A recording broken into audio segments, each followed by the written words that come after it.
గతంలో అభివృద్ధి వైపు కన్నెత్తి చూడని పనులపై ఏపీ రాష్ట్ర ప్రభుత్వం దృష్టి సారించిందని ఏపీ టూరిజం మంత్రి కందుల దుర్గేష్ అన్నారు. ఈ సందర్భంగా ఆయన మాట్లాడుతూ పోలవరం నుంచి మరకచర్ల వరకు సస్యశ్యామలం చేయబోతున్నామని తెలియజేశారు. రాబోయే 7 ఏళ్లలో బడ్జెట్లో కేటాయించిన నిధులతో అభివృద్ధి జరగబోతుందని, రాష్ట్రంలో ఉన్న బీచ్లపై దృష్టి పెడుతున్నామని, వైజాగ్, ఋషికొండ, బ్లూ బీచ్ పై మరింత దృష్టి పెట్టి ప్రపంచ వ్యాప్తంగా ఇండస్ట్రీ లిస్టులతో భేటీ కాబోతున్నామని పేర్కొన్నారు.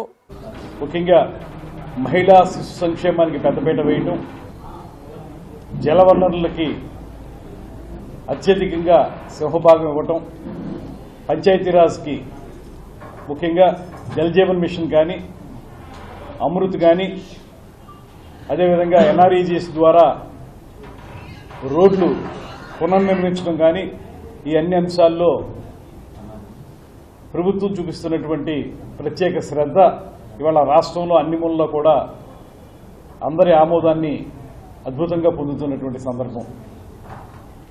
గతంలో ఒక తక్కెడి మట్టి కూడా వేయనటువంటి ఆ ప్రభుత్వం ఇవాళ మీరు చూస్తే ఒక పక్కన ఎన్ఆర్ఈజీఎస్ ద్వారా గ్రామీణ ప్రాంతాల్లో ఉన్నటువంటి ఇంటర్నల్ రోడ్స్ కానీ, అదేవిధంగా పాట్ హోల్స్ని రిపేర్ చేసే కార్యక్రమంలో R&B రోడ్స్ కానీ ఎంతగా అద్భుతంగా రూపొందుతున్నాయో మీరు అందరూ చూస్తూ ఉన్నారు.